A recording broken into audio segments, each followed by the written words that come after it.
absolutely. I think one of the other really big ones is that I also grew up a block from the library. Oh, cool. And I had unfettered access to the library. And, this is one of the things that if I look back at the things my parents did right, and everybody can look back at things that they wish their parents had done differently or that they did great at. And one of the things I can really credit my parents with is that they encouraged me to spend time at the library, that I was allowed to check out whatever I wanted within reason, and that they weren't there like, well, let me make sure that I'm banning all the books that we don't agree with. They let me read things that I knew they disagreed with. Because how can you develop critical thinking skills Yeah. if you are never confronted with viewpoints with which you disagree? If you're only surrounded by viewpoints you agree with, that's called indoctrination, right? Critical thinking requires you to confront evidence of things or perspectives that you don't agree with. So my parents, to their credit, let me check out books about topics that they were like, well, I don't agree with that. But maybe she'll learn something.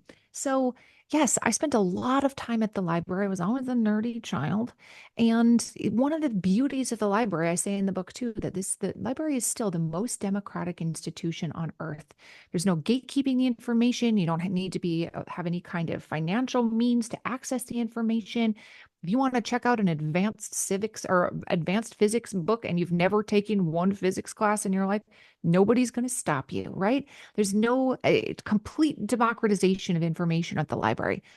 Um, but being able to just follow my own whims at the library, like, what's interesting? Why do Amish people drive buggies? I'm curious about that. You know what I mean? Like why aren't they allowed to do this? Or what happens when they celebrate Christmas in Iceland? Just whatever like little whim sort of popped into my head. I could go find the answer in a book at the library.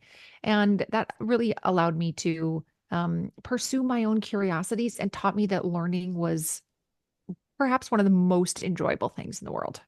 And I That's still well, feel that way. yeah, I'll say that's well said. And how, speaking of learning, what is like your system for learning? Because you're processing all these books, and even in your book, you have 12 different stories. I'm sure there's a lot of process of research. And how do you figure out, okay, I'm putting all this in and I'm absorbing it for myself so I can tell it in a way that's digestible for others? Mm. Yeah, I mean, all of the, research, again, I became a teacher later in my life. All of the research talks about how the best way to learn something, really internalize it, to like really make it part of, your brain, to move it into your long-term storage, is to teach it to somebody else. And I was absolutely annoying as a child, and that I was constantly trying to share the information that I was learning with other people. And they really did not care about it. I can promise you that. I even say in the acknowledgments of my book, like, this is from my mom, Julie, who has surely listened to history facts she does not care about for, 29 long years. So, yeah, I was constantly inundating my younger siblings, my parents' friends, my own friends, my teachers with things that I was learning. And that really helped solidify this information in my mind. I also greatly enjoy, and I think some people's brains have a propensity for this, greatly enjoy making connections between things, people, events, being able to say, oh, interesting, the 1920s. We always think about it as like the roaring 20s, prohibition. But you know what else was happening in the 1920s? The second coming of the KKK in Indiana. The takeovers of the Osage reservations in Oklahoma. Like things were crazy in the 1920s. I love making connections between something that's happening in one place and something that's happening in another place, or people that knew each other. Yep. And again, I think that helps sort of solidify the information in your mind when you can connect it to something else you already know. It's funny you say that because I was also reading your book in tandem with David Rubenstein. I'm forgetting the Higher Calling, and Yeah. it's interesting because he's talking about all the presidents, but then you're seeing all these local heroes and unsung heroes doing unique things because of these things. Like even he talks about what's it called?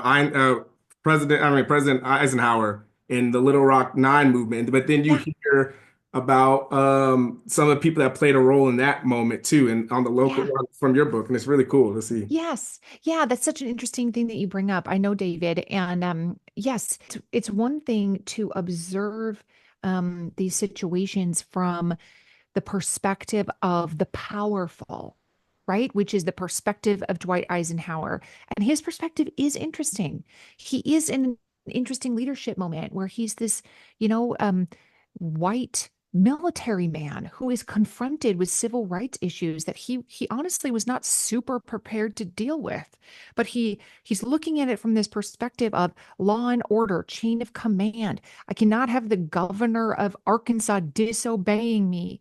You know, like that's the Eisenhower perspective, and that's an important perspective to know about. But so too are the perspectives of the Little Rock Nine themselves. So too are the perspectives of other people present in the community that is trying to establish or maintain this system of legal segregation.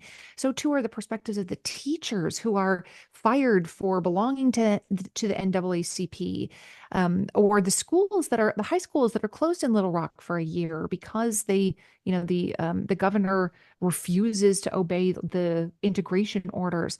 So that's how you really gain sort of a more full picture of history, is learning about it from all of these different perspectives. And that's one of the aims of my book, I think, is to help round out that whole picture. Yep. Not because Dwight Eisenhower isn't worth learning about, because he is, but because he's only one facet of a really interesting story. And so often those other facets, for the sake of time, or sometimes they're intentionally excluded, those other facets are important and also beautiful and interesting to learn about. If you enjoyed that clip, make sure you head over to www.bookupapp.com to download our app so you can connect with your favorite bookish content creators, start conversations, and start your own book club.